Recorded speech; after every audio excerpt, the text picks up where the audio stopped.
Hello મિત્રો, કેમ છો? આજે આપણે એડીઆરએસ એટલે કે લવાદી અધિનિયમ 1960 ઉપર નવા પ્રશ્નની ચર્ચા કરીશું.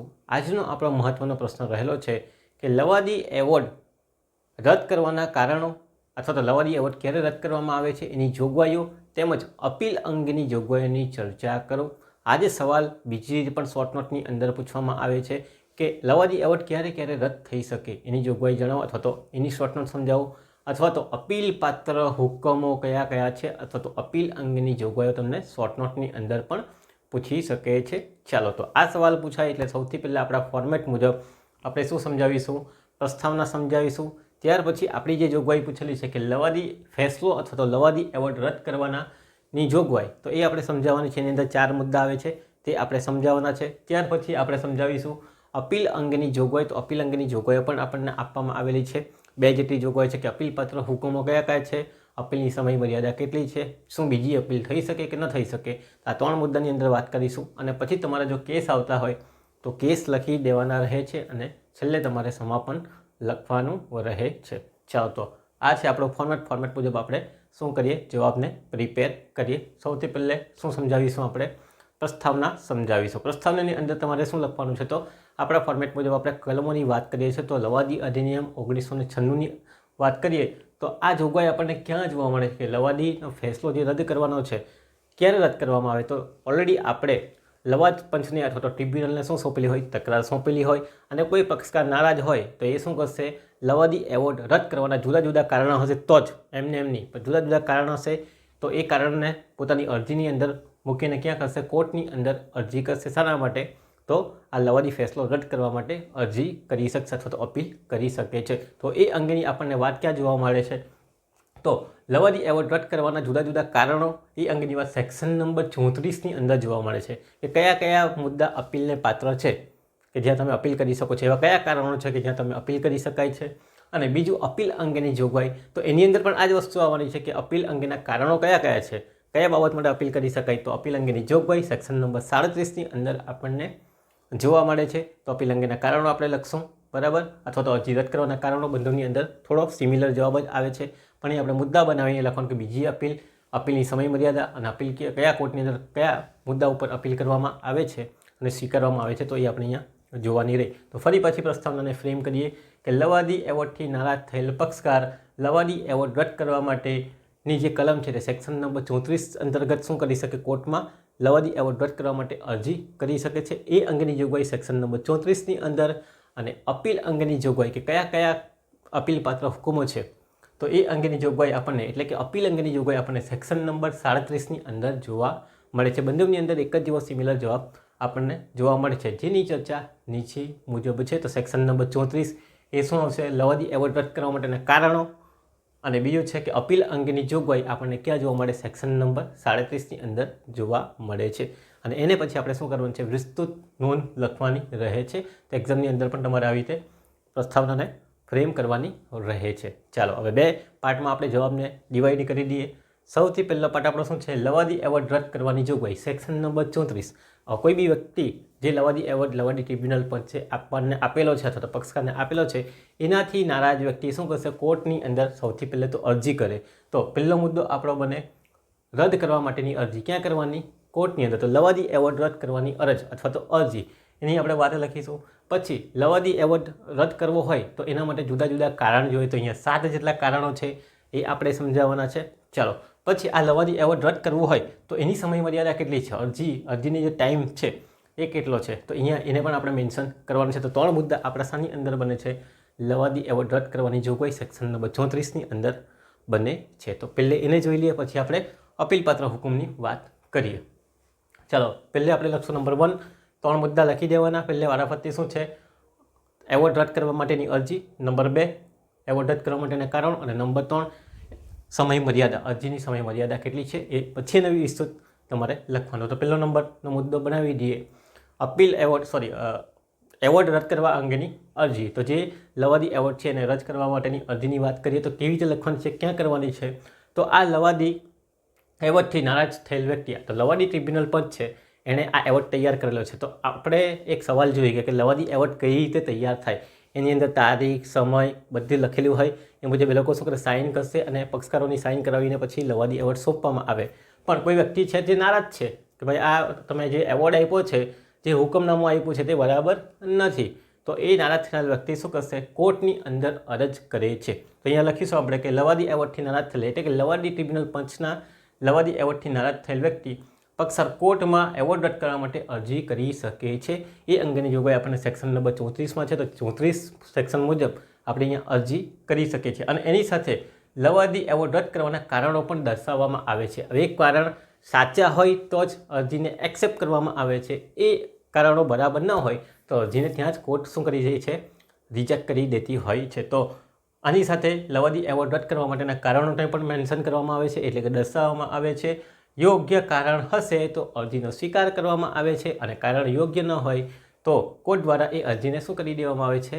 રદ કરી દેવામાં આવે છે. તો આ અરજી અધિકૃત કોર્ટની અંદર કરવામાં આવે છે, અથવા તો હાઈકોર્ટની અંદર કરવામાં આવે, અથવા તો સુપ્રીમ કોર્ટની અંદર પણ એક જ અપીલ અંગેની આપણે અરજી કરી શકીએ છીએ. વધારાની વાત અહીંયા કરી શકતા મીન્સ કે બીજી અપીલ આપણે અહીંયા કરી શકતા નથી. અહીંયા સેક્શન આપણી 37 કહે છે. તો લવાદી એવોર્ડથી નારાજ થયેલા વ્યક્તિ અધિકૃત કોર્ટની અંદર શું કરશે? લવાદી એવોર્ડ રદ કરવા માટે અરજી કરશે. ચાલો, અને સાથે લવાદી એવોર્ડ રદ કરવાના કારણો પણ જણાવશે અથવા તો દર્શાવશે. જો આ કારણ કોર્ટને યોગ્ય લાગે તો અરજીનો સ્વીકાર થાય અને યોગ્ય ન લાગે તો અરજીને રદ કરી દેવામાં આવે છે. ચાલો, એટલે કે તમારો જે એવોર્ડ પેલી લવાદી ટ્રિબ્યુનલ પંચે આપેલો તે જ ફાઇનલ ગણાય. ચાલો, તો આ વાત થઈ ગઈ. લવાદી એવોર્ડ રદ કરવાની અરજી ક્યાં કરવાની છે? અધિકૃત કોર્ટની અંદર કરવાની છે. અને સાથે બીજું શું દર્શાવવાનું છે? તો કારણો દર્શાવવાના છે. યોગ્ય કારણ કયા એની આપણે વાત કરીએ. ચાલો, તો લવાદી એવોર્ડ રદ કરવા માટેના યોગ્ય કારણ અથવા તો મહત્વના કારણો અથવા તો કારણો કે જેના દ્વારા શું કરવામાં આવશે? કોર્ટની અંદર અરજ કરવામાં આવશે અને કોર્ટ પછી ચકાસણી કરશે કે બરાબર છે કે કેમ. બરાબર નહીં હોય તો અરજીને રદ. તો 7 જેટલા કારણ છે, જોઈ લઈએ વારાફરતી. નંબર 1 પહેલું કારણ છે પક્ષકાર અસમર્થતા હેઠળ હોય. પક્ષકાર અસમર્થ હોય એની એવી વાત કરેલી છે. કયો પક્ષકાર? જે લવાદી સમજૂતીની અંદર હતા, જે આ ટ્રિબ્યુનલની અંદર ગયા હતા, 2 પક્ષકારની આપણે વાત કરીએ, એ બંને પક્ષકારમાંથી કોઈ એક પક્ષકાર કેવો છે? અસમર્થતા હેઠળ હોય, એટલે કે અસમર્થ હોય. અસમર્થનો મતલબ શું છે? અસ્થિર મગજનો હોઈ શકે, યા તો પછી સગીર હોઈ શકે, બરાબર, યા તો પછી શું હોય? દીવાની હોઈ શકે, મૂર્ખ વ્યક્તિ હોઈ શકે, સાથે એનો કોઈ વાલી નહીં હોય.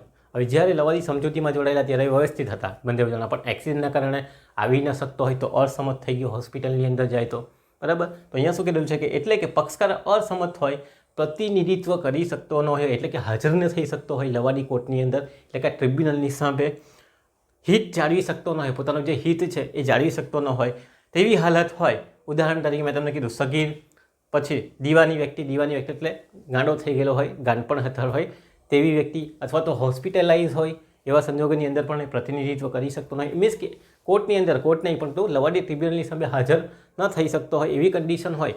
અને જ્યારે હુકમનામું આપી દેવામાં આવે, એટલે કે આ લવાદી એવોર્ડ આપી દેવામાં આવે તો વ્યક્તિ કેવો થઈ ગયો? અસમર્થ થઈ ગયો, આવી નહીં શકતો, સુનાવણીમાં ભાગ નહીં લઈ શકતો, તો પોતાના પુરાવા આપી શકતો નહીં, તો પછી આ તો કાનૂની સિદ્ધાંતનો ભંગ થઈ જાય. એટલે આ વસ્તુ છે કે પક્ષકાર અસમર્થતા હેઠળ હોય તો પહેલું કારણ આ છે કે અસમર્થતા હેઠળ હોય તો લવાદી એવોર્ડ માટે અપીલ કરી શકાય, એટલે કે લવાદી એવોર્ડ રદ કરવા માટે અરજી કરી શકાય છે. તો તમે સમજી ગયા છો, એકદમ સિમ્પલ છે.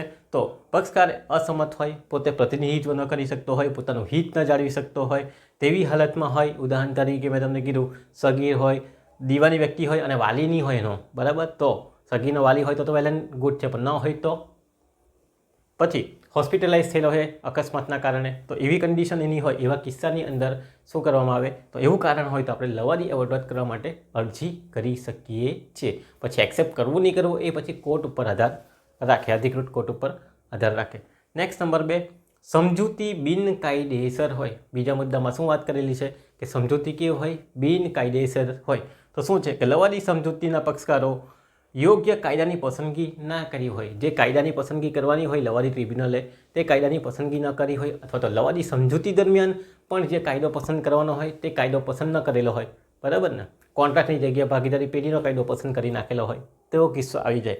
તો લવાદી સમજૂતીના પક્ષકારો એ યોગ્ય કાયદાની પસંદગી ના કરેલી હોય, પરિણામે લવાદી એવોર્ડ બિનઅસરકારક બની જતો હોય. જુદો જ કાયદો પસંદ કરી નાખેલો હોય. તો ઉદાહરણ તરીકે લખી દેવાનું, દાખલા તરીકે કોન્ટ્રાક્ટ એક્ટની જગ્યાએ માલ વેચાણદારો પસંદ કરીને એની જોગવાઈ મુજબ એવોર્ડ આપવામાં આવેલો હતો, તો આ વાત તો ખોટી થઈ જાય છે. તો કોઈ ભાગ કે પરિશિષ્ટ યોગ્ય ના હોય, આખો ખંડ પણ યોગ્ય ના હોય અથવા કોઈ ભાગ હોય કોઈ કલમ હોય એ ખોટી હોય તો બિનકાયદેસર બની જતો જોવા મળે છે. તો આ જે એવોર્ડ આપેલો છે, કોણે એવોર્ડ આપેલો? લવાદી ટ્રિબ્યુનલે આપેલો છે, તે બિન અસરકારક બની જાય છે. તો આ પણ તમારે ધ્યાનમાં રાખવાનું છે કે કાયદાની પસંદગી યોગ્ય રીતે ન થયેલી હોય, કોઈ બીજો જ કાયદો અથવા બીજી જ કોઈ કલમ પસંદ કરી નાખેલી હોય અથવા તો કોઈ સમજૂતીનો ભાગ કે ખંડ કે વિભાગ એ યોગ્ય રીતે પસંદ ન કરેલો હોય, એના પર બરાબર કામ ન ચલાવેલું હોય ત્યારે સમજૂતી બિન અસરકારક બની જતી હોય. એટલે કે આ જે એવોર્ડ છે તે બિન અસરકારક બની જાય, ગેરકાયદેસર બની જાય છે. તો એ વાત અહીંયા તમારે લખવાની છે બીજા પોઈન્ટની અંદર. તો સમજૂતી બિનકાયદેસર હોય, બરાબર ન હોય, કાયદેસરની ન હોય, યોગ્ય રીતે કાયદો પસંદ ન કરેલો હોય, એ વાત તમારે અહીંયા લખવાની આવે છે. ચાલો હવે ત્રીજા મુદ્દાની આપણે વાત કરીએ. યોગ્ય નોટિસનો અભાવ. યોગ્ય નોટિસનો અભાવ એટલે શું? કે જ્યારે લવાદી ટ્રિબ્યુનલ છે તેની અંદર કેસ જાય છે તો એ સૌથી પહેલાં શું કરે? પક્ષકારોને નોટિસ મોકલાવે છે. નોટિસ મોકલાવ્યા પછી કે ભાઈ આવો હાજરી આપો, તમારી જુબાની આપો, પછી સવાલ ક્રોસ વેરિફિકેશન થાય, એક્ઝામિનેશન થાય, બરાબર. હવે નોટિસ જ નહીં મળેલી હોય તો કેવી રીતે હાજરી આપવાનો, કેવી રીતે દસ્તાવેજ આપવાનો, બરાબર ને? તો આ વાત અહીંયા કરેલી છે કે નોટિસનો અભાવ હોય અથવા યોગ્ય નોટિસનો અભાવ હોય. ચાલો તો એની અંદર લખીએ કે લવાદી કાર્યવાહી દરમિયાન નોટિસ પક્ષકારોને આપેલી નહીં હોય, બરાબર. ચાલો નોટિસ નહીં આવે તો કંઈ વાંધો નથી, પણ જેથી કાર્યવાહીમાં હાજરી નહીં આપી શકે આ મોટું નુકસાન થઈ જાય, બરાબર. સમન્સ નહીં આવેલ હોય ને પછી કોર્ટમાં હાજર થવાનું, કઈ રીતે હાજર થવાનો સમન્સ વગર, બરાબર. તો જેથી કાર્યવાહીમાં હાજરી ન આપી શકે, હાજરી નહીં આપે એટલે શું થાય? કેસ રજૂ કરવા માટે અસમર્થ બની જાય, પોતાનો કેસ રજૂ ના કરી શકતો હોય. પછી સુનાવણી દરમિયાન અસમર્થ, કે પોતે જે કે જુબાની આપવાનો હોય તે પણ ના આપી શકતો હોય, પ્લસ પક્ષકારોના વકીલને જરૂરી પુરાવા, નિવેદન રજૂ કરવાનો હોય તો એનો મોકો પણ ન મળે, તો પછી કરવાના શું? તો આ વાત છે કે યોગ્ય નોટિસનો અભાવ હોય, કે એમને બોલાવેલા ન હોય, સુનાવણી માટે ન બોલાવેલા હોય, પુરાવા લેવા માટે ન બોલાવેલા હોય, બરાબર. અથવા તો સાંભેવાળો જ્યારે પોતાની જુબાની આપતો હોય, પુરાવા આપતો હોય ત્યારે પણ એમને બોલાવવામાં આવેલા હોય. તો આવી કન્ડિશનની અંદર પણ શું થાય છે? તો આપણે લવાદી એવોર્ડ રદ કરવા માટે અરજ કરી શકીએ છીએ. તો અયોગ્ય નોટિસ એમ કહી શકીએ, તો યોગ્ય નોટિસનો અભાવ જોવા મળે તો લવાદી કાર્યવાહીની નોટિસમાં પક્ષકારોને આપેલી ના હોય, નોટિસ ના આપેલી હોય પહેલો મુદ્દો, જેથી કાર્યવાહીમાં હાજરી ન આપી શકે અથવા રજૂઆત ન કરી શકે, કેસ રજૂ કરવા અસમર્થ બની જાય, સુનાવણીમાં હાજરી ન આપી શકે, અથવા તો જે પક્ષકારોનો કોઈ વકીલ છે તે પણ હાજરી ન આપી શકે, પુરાવા ન આપી શકે. સાંભળવાળાને તો સાંભળવું તો પડે કે નહીં, બરાબર. સાંભળ્યા વગર કઈ રીતે દલીલ કરીશું? તો નિવેદન રજૂ કરવાનો મોકો ન મળે. તો આવા કિસ્સાની અંદર આપણે શું કરી શકીએ છીએ? એટલે કે જે પક્ષકારો છે તે શું કરી શકે છે? તો લવાદી એવોર્ડ રદ કરવા માટે અરજી કરી શકે છે, એટલે કે અપીલ કરી શકે છે. ત્રીજા નંબરનો મુદ્દો ઇઝી છે, આવડી જાય તેવું છે. ચોથા નંબરના મુદ્દાની વાત કરીએ. ટ્રિબ્યુનલ હુકુમતની બહાર જાય, સેક્શન નંબર 17, બરાબર. ટ્રિબ્યુનલને 16 અને 17ની અંદર આપણને જોવા મળે. સેક્શન નંબર 16ની અંદર હુકુમતની વાત કરેલી છે કે લવાદી એ સમજૂતી મુજબ હુકુમત છે જે સોંપાયેલી હોય એની અંદર મર્યાદામાં કામ કરવાનું હોય. કોણે? લવાદી ટ્રિબ્યુનલના લવાદે. પણ એ હુકુમતની બહાર કોઈ વખત જતા રહેતા હોય ને લવાદી એવોર્ડ આપી દેતા હોય તો એવા સંજોગોની અંદર શું કરે? પક્ષકારને ખબર પડી જાય છે કે આ લવાદી એવોર્ડ બરાબર આપેલો નથી, અથવા કોઈ વખત અમુક ભાગ માટે જ બહારનો ઉપયોગ કરવામાં આવે, બરાબર, કાયદાની બહાર જવામાં આવે તો ત્યારે પણ એ ગેરકાયદેસર બની જાય છે. તો ટ્રિબ્યુનલને હુકુમતની બહાર જાય તો લવાદી ટ્રિબ્યુનલ જો મળેલી હુકુમતની બહાર જઈને એવોર્ડ આપે તો જેટલી સત્તા બહાર જાય તેટલો એવોર્ડ બિન અસરકારક બની જાય. હા, સત્તાની અંદર આપેલું હોય તો વેલ એન્ડ ગુડ છે, પણ અમુક સત્તા નથી ને એના ઉપર જો તમે એવોર્ડ આપો તો પછી શું થઈ જાય? એવોર્ડ રદ થઈ જતો જોવા મળે છે. અહીંયા આપણે બે કેસ જોઈશું, સત્તાની બહાર જાય છે તેની આપણે વાત કરીશું. તો ટ્રિબ્યુનલને જે હુકુમત મળી છે સેક્શન નંબર 16 મુજબ, એ હુકુમત મુજબ જ એણે શું કરવાનું હોય? લવાદીનો એવોર્ડ રજૂ કરવાનો હોય. પણ જો એ હુકુમતની બહાર જઈને પછી એ એવોર્ડ આપે તો જેટલા હુકુમતની બહાર ગયા હોય, સત્તાનો ખોટો ઉપયોગ કરેલો હોય એટલે એવોર્ડ તો બિન અસરકારક ઓટોમેટિક થઈ જાય. પણ એને આપણે રદ તો કરાવવું પડે, તો કોર્ટમાં અપીલ કરવી પડે. તો આ વાત છે સેક્શન નંબર 16ની. આગળ વાત કરીએ, પાંચમો મુદ્દો. ટ્રિબ્યુનલની રચના પ્રક્રિયા લવાદી સમજૂતી અનુસાર ન હોય, લવાદી સમજૂતી અનુસાર પ્રક્રિયા અને રચના ન કરવામાં આવેલી હોય, બરાબર. તો એની પણ વાત કરેલી છે. કલમ નંબર 11ની અંદર લવાદીની નિમણૂકની આપણે વાત કરેલી કે ટ્રિબ્યુનલ કેવી રીતે રચવામાં આવે. મેં તમને કીધેલું, એક હોય તો પેલા બે પક્ષકારો સીધા રચી દેતા હોય, 3 હોય તો એક પહેલો પક્ષકાર નિમે, બીજો પક્ષકાર નિમે, પછી જે નિમાયેલા પક્ષકારો તે ત્રીજો તમારો લવાદી છે તેને નિમે. તો આ આપણી રીત છે સેક્શન નંબર 11ની અંદર લવાદી ટ્રિબ્યુનલની રચનાની. પછી જે પ્રક્રિયા અપનાવવાની છે, જુદી જુદી શરતોનું પાલન કરવાનું છે, બરાબર, નિષ્પક્ષ રીતે કામ કરવાનું છે, કોઈ એક તરફ ઝુકાવ ન હોવો જોઈએ. કાકડિયા બંધુઓને બોલાવવાના, વાતચીત કરવાની, બરાબર, સુનાવણી કરાવવાની, દસ્તાવેજો ચકાસવાના, પછી એક તરફનામાં જતા રહી તો યોગ્ય ન કહેવાય. એટલે કે નિષ્પક્ષ ન રહે તો યોગ્ય ન કહેવાય. તો કલમ નંબર 11 મુજબ ટ્રિબ્યુનલની રચના અથવા નિમણૂકમાં શરતોનું પાલન અથવા તો ઉલ્લંઘન થયેલું હોય, શરતોનું પાલન ન થયેલું હોય, અથવા ટ્રિબ્યુનલ જે છે તે નિષ્પક્ષ રીતે કામ ન કરતી હોય, એની સ્વતંત્રતા પર કાપ મૂકેલો હોય, અથવા ખોટી રીતે નિર્ણય આપેલો હોય, બરાબર, યોગ્ય રીતે નિર્ણય ન આપેલો હોય, તો તેવા સંજોગોની અંદર પણ આપણે શું કરી શકીએ છીએ? તો અપીલ કરી શકીએ છીએ કે લવાદી એવોર્ડ રદ કરવા માટે અરજ કરી શકીએ છીએ. તો આ પણ એક મહત્ત્વનું કારણ રહેલું છે, જે આપણે વાત કરી છે અગાઉના વિડીયોની અંદર કે કેવી રીતે રચના થાય, એટલે ઓટોમેટિક તમને ખ્યાલ આવી જશે. બીજું, સોંપેલી તકરાર લવાદીને પાત્ર ન હોય. જે બી તકરાર સોંપવામાં આવેલી છે તે લવાદીને પાત્ર જ ન હોય. લવાદીને પાત્ર નહીં હોય તો તમને મેં યાદ કરજો, એક વિડીયોમાં કરેલ છે કે આ લવાદીના પાત્ર છે, આ લવાદીના પાત્ર નથી, બરાબર. એવા વિડીયોની અંદર મેં તમને બતાવેલું છે અગાઉના ક્વેશ્ચનની અંદર કે આ નિયમો અથવા આ બાબતો લવાદીના પાત્ર છે અને આ બાબતો લવાદીના પાત્ર નથી. કયા કયા કેસમાં લવાદીને સોંપવામાં આવે, કયા કયા કેસ લવાદીને ન સોંપવામાં આવે. તો તે જ વાત અહીંયા છે કે અમુક જે કેસ જે લવાદીના પાત્ર ન હોય એ કેસ એને સોંપી દેવામાં આવેલો હોય અને એના ઉપર ચુકાદો આપી દેવામાં આવેલો હોય, હુકમ આપેલો હોય અથવા તો એવોર્ડ આપેલો હોય, તો એ પછી ઓટોમેટિક શું થઈ જાય? રદ થઈ જાય. એની વાત આપણે અગાઉના વિડીયોમાં કરેલી હતી, તે અહીંયા પણ કરેલી છે. દાખલા તરીકે વિલની કાયદેસરતાની બાબત આવી જાય, કંપનીને ફડચામાં લઈ જવાની બાબત આવી જાય. તો એ બધા જે કિસ્સાઓ હતા તે શાની અંદર આવતા હતા? રદ કરવાની બાબતમાં આવતા હતા કે એના પર કેસ ચલાવી શકાય નહીં. તો એ બાબતો અહીંયા આવી ગયેલી હોય ને એના પર પછી આપી દીધેલો હોય ચુકાદો. તો સોંપેલી તકરાર લવાદીને પાત્ર ન હોય તેના પર પણ આપણે અપીલ કરી શકીએ છીએ કે જે બાબતો લવાદીને સોંપવા લાયક અથવા તો વિષય વસ્તુ ન હોય તેવી બાબતો પર જો એવોર્ડ થયેલો હોય, બરાબર, લવાદીમાં ન સોંપી શકાતી બાબતો, એના ઉપર પછી જો લવાદી એવોર્ડ આપવામાં આવે તો એ ઓટોમેટિક શું થઈ જાય? રદ થઈ જવાની છે. તમને ખ્યાલ જ છે. ચાલો, તો એને પણ ધ્યાનમાં રાખવાનું છે કે સોંપેલી તકરાર લવાદીના પાત્ર ન હોય અથવા તો જે વિષય વસ્તુ છે તે લવાદીના પાત્ર ન હોય, એના પર ફેસલાના પાત્ર ન હોય તો પછી રદ કરી શકાય છે. જે મેં તમને અહીંયા કીધેલી છે અગાઉના વિડીયોમાં કઈ કઈ બાબતો લવાદીને પાત્ર નથી, બરાબર, એ ધ્યાનમાં રાખજો. એવા મુદ્દા અહીંયા તમે મેન્શન કરી શકો. મેં તમને કીધું છે કે વિલની કાયદેસરતાની શરત આવે, બરાબર, પછી બીજી કંપનીને ફડચામાં લઈ જવાની વાત આવે, એવી બધી બાબતો છે તે અહીંયા આવે છે. લગ્નવાળી વાત હતી, મેં તમને ઉદાહરણ આપેલું, તે શાની અંદર છે? એ વસ્તુ વિષય વસ્તુ સોંપી શકાય છે છૂટાછેડા સિવાય. ચાલો, તો એ વાત પણ અહીંયા આવે છે. અગાઉની વાત કરીએ સેક્શન નંબર 7મો મુદ્દો, લવાદી એવોર્ડ ભારતની જાહેર નીતિ વિરુદ્ધ હોય. આનું પણ મેં ઉદાહરણ તમને સમજાવવામાં આવેલું હતું અથવા સમજાવેલું હતું કે જાહેર નીતિ વિરુદ્ધ એટલે શું? એટલે ગેરકાયદેસર, જે કાયદા હેઠળ પ્રતિબંધિત હોય અથવા કાયદામાં એની બાબત તો કોઈ જણાવેલી. દાખલા તરીકે દારૂની વાત મેં તમને કરેલી, એવી કોઈ બાબત ઉપર પહેલાં ચુકાદો આપે તો નહીં ચાલે. તો અહીંયા પણ છે કે અપાયેલ એવોર્ડ ભારતની જાહેર નીતિ વિરુદ્ધ એટલે કે કપટ અને ભ્રષ્ટ નીતિથી આપેલો હોય.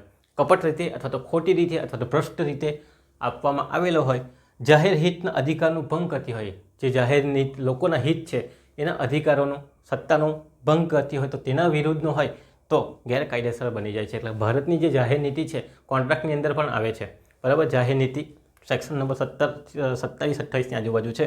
તો જાહેર નીતિના કરાર કયા કયા છે? તો અપાયેલ એવોર્ડ કપટ અને ભ્રષ્ટ રીતે અપાયેલો હોય, જાહેર નીતિના અધિકારોનો ભંગ કરતી હોય, એવી બાબતો પર આપણને એવોર્ડ અપાયેલો જોવા મળે તો એવો ઓટોમેટિક ગેરકાયદેસર બની જતો હોય. તો આ પણ તમારે અહીંયા મેન્શન કરવાનું છે. તો આટલા 7 જે કારણો છે જે આપણે જોઈએ વારાફરતી, કયા કયા કારણો? કે પક્ષકાર અસમર્થતા હેઠળ હોય, સમજૂતી બિનકાયદેસર હોય, જે સમજૂતી એટલે લવાદી સમજૂતી બિનકાયદેસર હોય, યોગ્ય નોટિસ ન આપેલી હોય, ટ્રિબ્યુનલની હુકુમતની બહાર ગયેલી હોય, ટ્રિબ્યુનલની રચના અને પ્રક્રિયા લવાદી સમજૂતી અનુસાર ન હોય, સોંપેલી તકરાર લવાદીને પાત્ર ન હોય, અથવા તો લવાદી એવોર્ડ ભારતની જાહેર નીતિ વિરુદ્ધની હોય, તો તેવા સંજોગોની અંદર આપણે લવાદી એવોર્ડ રદ કરવા માટે અરજી કરી શકીએ છીએ. ક્યાં? અહીંયા, બરાબર, અધિકૃત કોર્ટની અંદર. ચાલો, તો આટલી વાત અહીંયા આપણે લખવાની છે. નેક્સ્ટ બીજો મુદ્દાની વાત કરીએ, લવાદી એવોર્ડની અરજીની સમય મર્યાદા. લવાદી એવોર્ડ રદ કરવા માટેની અરજીની સમય મર્યાદા કેટલી છે? કેટલા સમય મર્યાદામાં અરજી કરવાની? તો પક્ષકારને એવોર્ડ મળ્યાની 3 મહિનાની અંદર અંડરલાઈન આપણે કરી દેવાનું છે. ચાલો, 3 મહિનાની અંદર. તો લવાદી એવોર્ડ રદ કરવા માટે 3 મહિનાનો ટાઈમ આપેલો છે કે જ્યારે ટ્રિબ્યુનલ જ્યારે એવોર્ડ આપે, એવોર્ડની અંદર સમય, તારીખ, મેં તમને વાત કરી ગયો સ્વરૂપ અને વિગતની અંદર કે લવાદી એવોર્ડના સ્વરૂપ અને વિગતની અંદર શું આવે? તો આ બધી વસ્તુ આવે કે તારીખ લખેલી હોય, સાઇન કરેલી હોય. તો જે તારીખ લખાયેલી હોય તે તારીખથી લઈને 3 મહિનામાં લવાદી એવોર્ડ રદ કરવા માટે અરજી કરી શકાય છે. જો સમય વીતી જાય પછી અરજી સ્વીકારવામાં આવતી નથી. તો 90 દિવસનો ટાઈમ છે, એટલે કે 3 મહિનાનો ટાઈમ છે, અંડરલાઇન કરવાનો છે. 3 મહિનાની અંદર અરજી કરવાની છે. જો એટલા સમયની અંદર અરજી ના કરો તો અરજીને રદ કરી દેવામાં આવે છે. તો એ પણ તમારે યાદ રાખવાનું છે. કોર્ટને 30 દિવસની સમયમર્યાદા લંબાવવાની પણ સત્તા છે. જ્યારે તમે અપીલ કરો તો કોર્ટ પાસે એટલા પાવર છે કે જો એને સંતોષકારક જવાબ મળે તો 30 દિવસ વધુ લંબાઈ આપે, એટલે કે 4 મહિના થઈ જાય એમ. પણ એવું મોટો ભાગે કરવામાં આવતું નથી. પણ આવો કોઈ સંજોગ હોય, બરાબર ને, બીમાર હોય અથવા તો અકસ્માત હેઠળ હોય ને આવી ન શકતો હોય તો એવા સંજોગોની અંદર પણ લંબાવી શકે છે. તો પક્ષકારોને એવોર્ડ મળ્યાથી 3 મહિનામાં લવાદી એવોર્ડ રદ કરવા માટે અરજી કરી શકાય છે. અને જો સમય વીતી જાય તો પછી તમે અરજી રદ કરી દેવામાં આવે છે, પછી અરજી સ્વીકારવામાં આવતા નથી. પણ એક મહત્ત્વની બાબત બીજી પણ છે કે 30 દિવસના સમયમર્યાદા લંબાવવાની સત્તા કોર્ટને આપવામાં આવેલી છે. આવા કોઈ સંજોગો હોય અને આપણે અરજ કરેલી હોય ત્યારે લખેલું હોય તો એ લોકો લંબાવી શકે, અધરવાઇઝ લંબાવવાની સત્તા પણ નથી. તો એ વાત તમારે અહીંયા લખવાની કે અરજીની સમય મર્યાદા. ચાલો, તો આટલી વાત આપણે ધ્યાનમાં રાખવાની છે. જે શાની અંદર જોવાનું છે તો લવાદી એવોર્ડ રદ કરવાની જોગવાઈ, તો લવાદી એવોર્ડ રદ કરવાની અરજી કરવાની, એના જુદા જુદા કારણો જોયા અને એની સમય મર્યાદા આપણે જોઈ. હવે આપણે જોવાનું છે કે અપીલ અંગેની જોગવાઈ. અપીલ અંગેની જોગવાઈની વાત ક્યાં કરવામાં આવેલી છે? તો સેક્શન નંબર 37ની અંદર લવાદી એવોર્ડના સામે અપીલ આપણે કરી શકીએ છીએ. કયા કારણોસર? આ જ કારણોસર આપણે અપીલ કરી શકીએ છીએ. ચાલો, તો અપીલ અંગેની જોગવાઈને 3 મુદ્દા આપણે લખવાના છે. સૌથી પહેલો મુદ્દો, કલમ 37 અપીલ પાત્ર હુકમો કયા મુદ્દા, કઈ બાબતો અપીલને પાત્ર છે, જેની સામે આપણે અપીલ કરી શકીએ છીએ. તો હમણાં મેં બધી ચર્ચા કરી જ છે. કયા મુદ્દા અપીલને પાત્ર છે એ જ બધા લખવાના છે. ચાલો, તો કયા મુદ્દા અપીલને પાત્ર છે? સેક્શન નંબર 37ની અંદર અપીલની જોગવાઈની વાત કરવામાં આવેલી છે. બીજો મુદ્દો જોઈશું આપણે, અપીલની સમય મર્યાદા.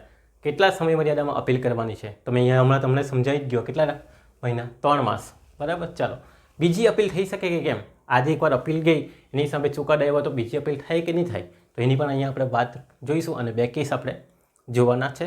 ચાલો, તો પહેલી વાત કરીએ. કલમ 37ની અંદર અપીલ પાત્ર હુકમો કયા છે કે જેની સામે અપીલ કરી શકાય? નંબર 1, વચગાળાના હુકમો મંજૂર કરેલા હોય અથવા વચગાળાના હુકમને ના મંજૂર કરેલા હોય. વચગાળાના હુકમો એટલે કયા? તો સેક્શન નંબર 17ની અંદર વચગાળાના હુકમોની વાત કરેલી છે. સેક્શન નંબર 9ની અંદર વચગાળાના હુકમોની વાત કરવામાં આવેલી છે. ચાલો, તો વચગાળાના હુકમો મંજૂર કરેલા હોય અથવા વચગાળાના હુકમોને ના મંજૂર કરેલા હોય સેક્શન નંબર 17 મુજબ, તો કયા? તો મેં તમને અહીંયા વાત કરી ગયેલો કે કંપની ધારા મુજબ વચગાળાનો હુકમ એટલે કે શું?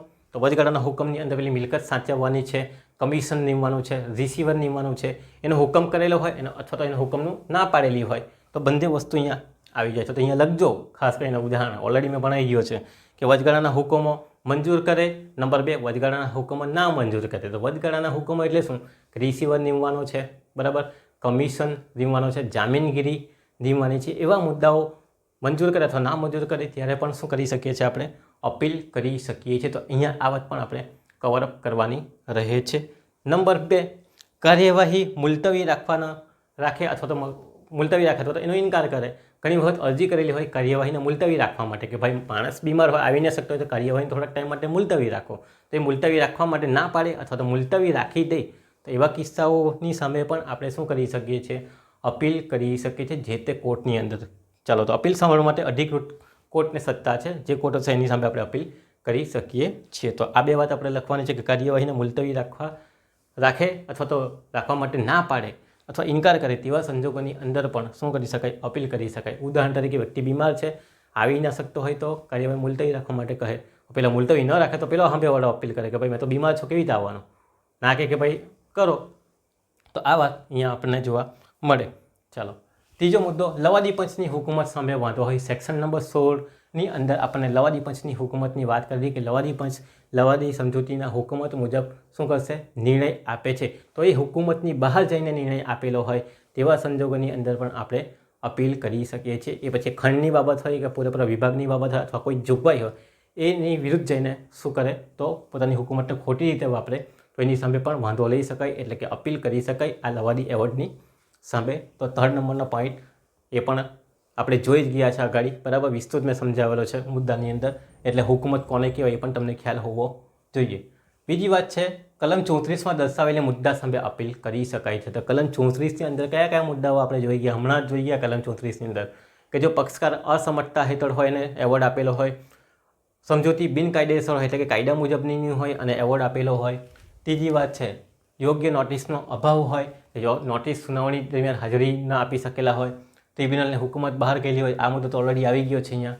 બીજો છે કે સોંપેલી તકરાર લવાદીના પાત્ર ન હોય તેવા મુદ્દા હોય, બરાબર. બીજું કે લવાદી એવોર્ડ ભારતની જાહેર નીતિ વિરુદ્ધ ન હોય, તો એવા મુદ્દાઓ આપણને જે દેખાય તે મુદ્દા સામે પણ આપણે અપીલ કરી શકીએ છીએ. તો આ ઓલરેડી મેં વિસ્તૃત સમજાવ્યું છે એટલે અહીંયા ફરી પાછો સમજાવતો નથી, પણ તમારે અહીંયા લખવાનું છે, બરાબર.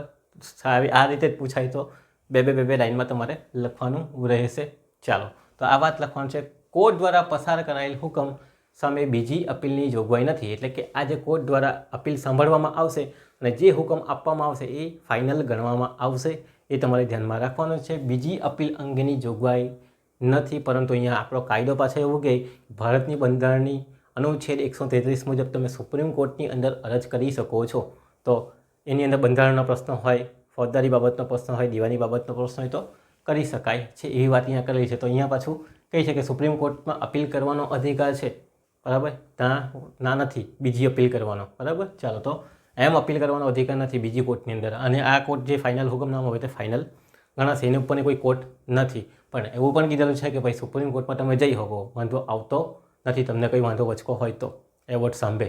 ઓકે, તો આટલી વાત છે એ અપીલપાત્ર હુકમોની અંદર આપણે લખવાની છે કે આ જે કોર્ટ દ્વારા પસાર કરાયેલ જે અપીલ સાંભળેલી છે અને જે હુકમ આપેલો છે તે ફાઇનલ કહેવાશે, એની સામે તમે બીજી અપીલ કરી શકતા નથી. પણ પાછો આપણો કાયદો મેં તમને કીધું કે ભારતની બંધારણની અનુચ્છેદ 133 મુજબ સુપ્રીમ કોર્ટમાં અપીલ કરવાનો અધિકાર છે.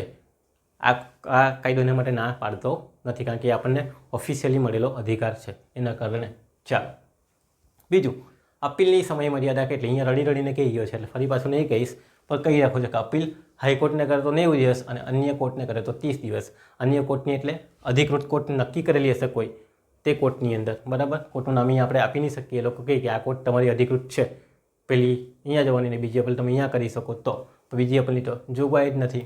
તો અપીલ હાઈકોર્ટને કરે તો 90 દિવસ અને અન્ય કોર્ટને કરે તો 30 દિવસ. એનો મતલબ એમ કહે છે કે ભાઈ સુપ્રીમ કોર્ટને બી અપીલ કરે તો 30 દિવસનો ટાઈમ છે તમારી પાસે. એ સમય મર્યાદાની અંદર તમે બીજી અપીલ કરી શકો છો કોર્ટની અંદર. એ પછીની બીજી કોઈ તો અપીલ કરી શકતા નથી. એ અહીંયા આપણે જોઈ જ ગયા છે તે જ મુદ્દો. તો આ સમય મર્યાદા તમને કીધી ને 3 માસ, તે જ અહીંયા આપણને 90 દિવસમાં ફેરવીને આપેલી છે, તે તમારે અહીંયા ધ્યાનમાં રાખવાનું છે. ચાલો, શું બીજી અપીલ કરી શકાય ક્વેશ્ચનમાં? તો અહીંયા આપણે જોઈ ગયા છે, ફરી પાછું નથી બોલતો. આ કાયદા હેઠળ એક જ અપીલ મંજૂર કરવાની જોગવાઈ છે, એક જ અપીલ મંજૂર રાખવાની વાત કરવામાં આવેલી છે. બીજી અપીલ અંગેની જોગવાઈ નથી. એટલે કે જે પહેલી અપીલ કરેલી એનો જે ચુકાદો આવશે એ ફાઇનલ કહેવામાં આવશે. અપીલ સામે થયેલા હુકમ સામે બીજી અપીલ કરી શકાય નહીં. પણ ફરી પાછી અહીંયા લખવાનું કે બંધારણની 133 અનુચ્છેદ અંતર્ગત આપણે સુપ્રીમ કોર્ટને અપીલ થઈ શકે છે, બરાબર. તો આ વાત બી આપણે જોઈ ગયા છે એટલે ફરી પાછો રિપીટ કરતો નથી. તો આટલી જે જોગવાઈ છે તે અપીલ અંગેની જોગવાઈની અંદર વિસ્તૃત આવે. હવે અહીંયા 7 મુદ્દા છે, તે આ 7 મુદ્દા જ છે એટલે મેં અહીંયા લખ્યા નથી. બાકી સવાલ ઓટોમેટિક તમારો કેવો થઈ જશે? મોટો થઈ જશે. ને ઘણી વખત એવું પણ પૂછશે કે ફક્ત અપીલપાત્ર હુકમ જણાવો, તો આ જ બેઠો સવાલનો જવાબ તમારે લખવાનો રહેશે. ચાલો, ઓકે. ખાલી સેક્શન નંબર 34ની બતાવવાની, 37 બતાવવાની આવશે. 2 કેસ આપણે જોઈ લઈએ જે શાને લગતા છે, તમારા અપીલના કારણો ક્યારે રદ થઈ જાય તેની વાત કરીએ.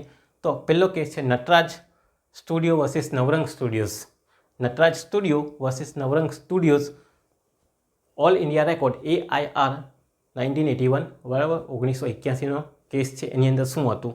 ચાલો, કોઈ વ્યક્તિએ નાદાર જાહેર કરવો જોઈએ કે નહીં તેની કાર્યવાહી લવાદીને સોંપેલી હતી, બરાબર. તો કોઈ વ્યક્તિને નાદાર કરવો જોઈએ કે નહીં, આ 2 પક્ષના અંદર કોઈ વ્યક્તિ હશે એને નાદાર જાહેર કરવાનો એટલે કે કંગાલ જાહેર કરવાનું કે નહીં, એ અંગેની કાર્યવાહી કરવાની હતી. તો શું આ બાબત લવાદીને સોંપી શકાય? તો મેં તમને અગાડી પણ વાત કરેલી હતી, અહીંયા સમજાવેલું હતું કે કઈ બાબતો લવાદીને સોંપી શકાય, કઈ બાબતો લવાદીને સોંપી ન શકાય. તો આ નાદાર વ્યક્તિની વાત પણ મેં ત્યાં કરેલી કે નાદાર વ્યક્તિની માટે જે કાર્યવાહી કરવામાં આવે એ લવાદીને સોંપી શકાય નહીં. તો લવાદી ટ્રિબ્યુનલ પંચ શું કહે છે કે કલમ 17ની પણ કલમ એ મુજબ લવાદી ટ્રિબ્યુનલ દ્વારા લવાદી પાત્ર ગણવામાં આવી ન શકે. આ જે બાબત છે, કઈ બાબત છે? નાદાર જાહેર કરવાની કાર્યવાહી એ લવાદી ટ્રિબ્યુનલ પંચની બહારની હુકુમત છે કે એને એ હુકુમત નથી. તો લવાદી ટ્રિબ્યુનલ દ્વારા લવાદી પાત્ર ગણવામાં આવેલી નથી. કઈ બાબત નથી ગણેલી? તો નાદાર કરવો જોઈએ કે નાદાર ઠરાવવો જોઈએ કે નહીં તેની કાર્યવાહીની વાત. તો એ બાબત મેં આગળ પણ કીધેલી હતી તમને કે અમુક બાબતો લવાદીને સોંપી શકાતી નથી. તેની અંદર આ મુદ્દો પણ આવી જાય છે. તો નટરાજ વિરુદ્ધ નવરંગ સ્ટુડિયોઝ લિમિટેડ 1981નો કેસ છે. ને નાદાર જાહેર ઠરવો જોઈએ કે નહીં ઠરવવો જોઈએ એ અંગેની વાત અહીંયા જોઈએ તો નહીં ઠેરવી શકાય. લવાદી પંચને આ કાર્યવાહી સોંપી શકાય નહીં, એની વાત આપણે જોઈ છે. અપીલ થાય ત્યારે એની વાત છે, બરાબર. નેક્સ્ટ બીજો કેસ છે Haryana telecom versus Starlight industries. Haryana telecom versus Starlight industries all India record 1999નો કેસ છે. એની અંદર શું હતું કે કંપની ધારા 1956 મુજબ કંપનીને ફડચામાં લઈ જવાની કાર્યવાહીનો કેસ લવાદીને સોંપવામાં આવેલો હતો.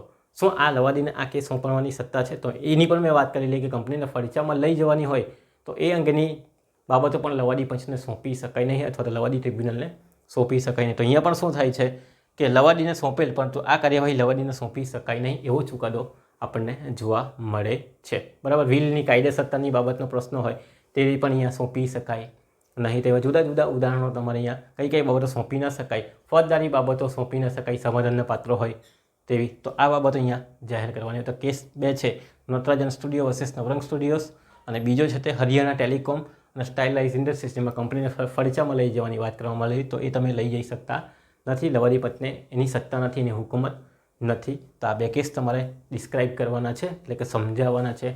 અને પછી છેલ્લે તમારે શું સમજાવવાનું છે? સમાપન સમજાવવાનું છે કે જે વ્યક્તિ નારાજ છે તે સેક્શન નંબર 37ના કારણો મુજબ શું કરી શકે છે? જે તે અધિકૃત કોર્ટની અંદર એક કારણો લખીને તમારો લવાદી એવોર્ડ રદ કરવા માટે અરજી કરી શકે છે. અને સેક્શન નંબર 37 મુજબ અપીલની જોગવાઈ છે કે આ જ કારણો મુજબ એ શું કરી શકે છે? અપીલ પણ કરી શકે છે, જેમાં વચગાળાના હુકમો હશે અથવા હુકુમતની બહાર લવાદી પંચ ગયો હોય તો એ હુકમો રદ કરવા માટે પણ અરજી કરી શકે છે. તેમજ અસમજતા હેઠળ હોય તો પણ રદ કરી શકે. તો જુદા જુદા કારણો અંતર્ગત સેક્શન નંબર 34 અને સેક્શન નંબર 37 હેઠળ અપીલ અંગેની જોગવાઈ આપણને જોવા મળે છે. તો જેને આવો એવોર્ડ રદ કરાવવો હોય તો આનો આશરો લઈ શકે છે. કોણ? નારાજ થયેલ વ્યક્તિ. પણ બીજી અપીલની જોગવાઈની વાત આ કાયદા હેઠળ નથી, પણ છતાં પણ આપણે સુપ્રીમ કોર્ટની અંદર અપીલ કરી શકીએ છીએ બંધારણની અનુચ્છેદ 133નો ઉપયોગ કરીને. તો આ સવાલ પૂછાય તો વ્યવસ્થિત તમારે પ્રસ્તાવના લવાદી એવોર્ડ રદ કરવાની જોગવાઈ અલગથી સમજાવવાની, અપીલ અંગેની જોગવાઈ અલગથી સમજાવીને વ્યવસ્થિત 2 કેસ બતાવીને આન્સર તમારે વ્યવસ્થિત લખવાનો રહે છે એક્ઝામની અંદર. ઓકે, તો બીજા પ્રશ્ન સાથે આપણે ફરી પાછા મળીશું. ત્યાં સુધી તમારો આભાર.